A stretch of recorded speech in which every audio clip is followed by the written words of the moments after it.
Besides, it's also got ginger in it. Oh, ginger.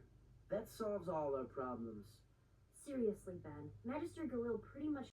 Hey, I was watching that. I just don't want to watch Ben 10 beat you. I want to be Ben 10. I forget sometimes. Are you 21 or born in 21?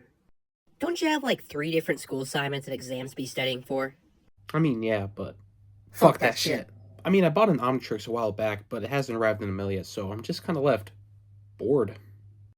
Well, if you can't be Ben 10 right now, maybe you can play as him.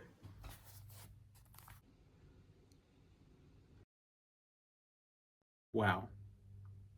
That was horrible.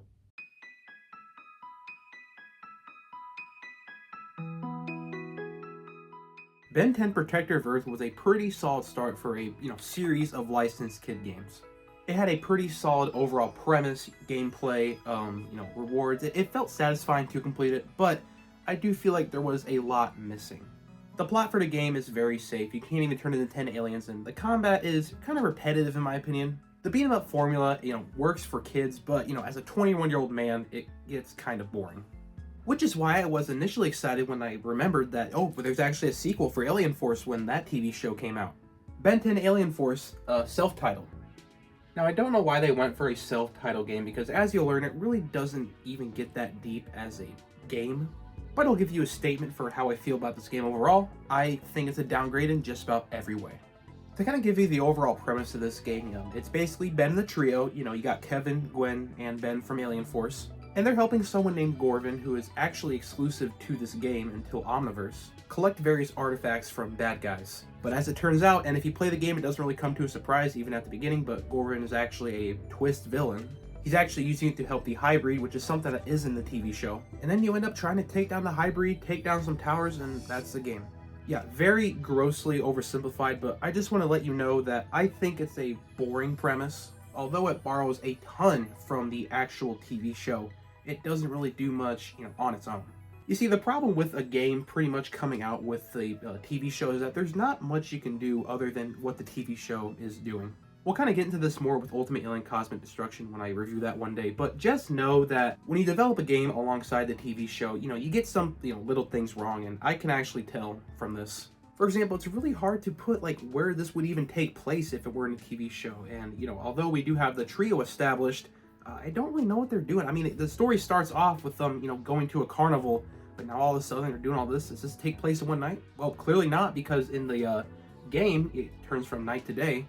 Another thing I'll complain about is the models, particularly in the cutscenes. The thing about Protector of Earth is that it actually looked like the show for a video game. It almost looked like a comic book in a way. But here they go for, just pure 3D, CGI, all that, and I can't lie to you, I think it looks ugly. Their facial expressions are just awful a lot of the time. Gwen in particular just looks uncanny. It just looks bad. And in terms of the gameplay, it's just Protector of Earth except a little bit downgraded. We're beating up bad guys, go to the next section, maybe do some puzzles in between, fight more bad guys, and then get to the end. Maybe there's a boss fight too, I don't know. But it's basically copied from that, and we are on the Wii, so we can, shake the Wii remote to do moves, but I never did that. And speaking of similarities to Protector of Earth, we're back to 5 aliens again. I understand balancing and not wanting to overwhelm the player with so many choices, but this is Ben 10, not Ben 5. I already used that in my other review. But in this game, we have a selection from Swampfire, Big Chill, Spider Monkey, Jet Ray, and Humongosaur. I will say that is a solid lineup. It may seem like on the surface that Big Chill and Jet Ray are kind of like duplicates, but not really. Jet Ray's your speedster, and plus he's really cool. While Big Chill is more for platforming than anything. In general, they're all balanced, and you unlock them throughout each level, except for Humongosaur. You skip 2 other levels before unlocking him, so there's a big gap between unlocking Jet Ray and Humongosaur, which he's the last one you unlock. Swampfire is really fun to play as, and yeah, combos are back too from Protector of Earth. They're alright. I know I've been making a lot of similarities to Protector of Earth, especially with the gameplay, but there is a little bit of a difference, and that is that you play as 3 characters, not just one. Alongside Ben Tennyson, you get to play as Kevin Levin and Gwen Tennyson. So the whole trio gets a piece of the pie, except that pie is rather small for Kevin and Gwen. You use Kevin and Gwen twice in the entire game. And when it comes to the pacing of the game, it definitely slows down a bit in both their cases. And unlike Ben, who has an XP system and combos you can unlock, you can't do that with either of these two. Kevin's your brute character. There's various elements that you can absorb throughout it. You know, there's a floating log there for some reason. You have metal, stone, and wood you can absorb. It's kind of neat because wood makes you lighter, metal makes you stronger, and you don't take damage. You just have a gauge that goes down every time you take damage. And then when that runs out, your real health starts to go down.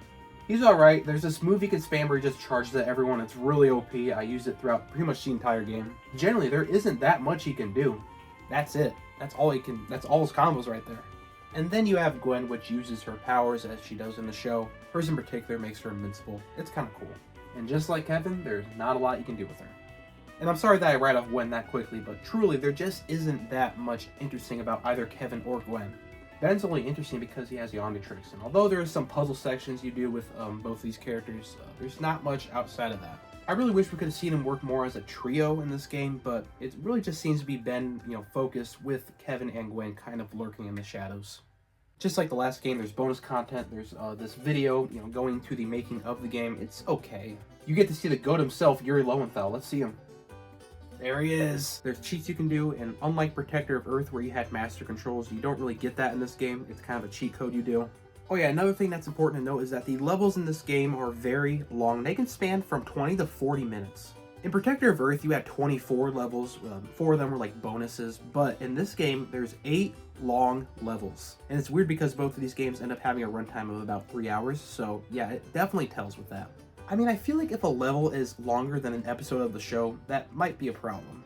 And that's the thing. A Protector of Earth, the 24 levels span across the United States, the mainland, whereas this game, it kind of just spans across one general location. A lot of these missions are set in nighttime, and they don't really all look that interesting. I mean, seeing the Forever Knights and the Dean Aliens is kind of cool, but that's really all you see. So just know, this kind of serves as a sequel to the Protector of Earth video game. It doesn't really do it that well. It actually ends up being a downgrade. And I know it's rather harsh, but I'm actually pretty confident in the score. It's why I give Ben 10 Alien Force, the game, a score of 3 out of 10. Jeez.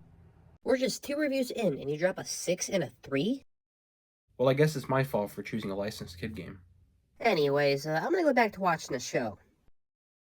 That's actually good, unlike the game.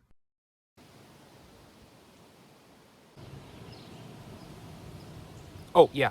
Season 3 was so boring that we decided to just watch Super Troopers on the PSP. Yeah, this movie blows.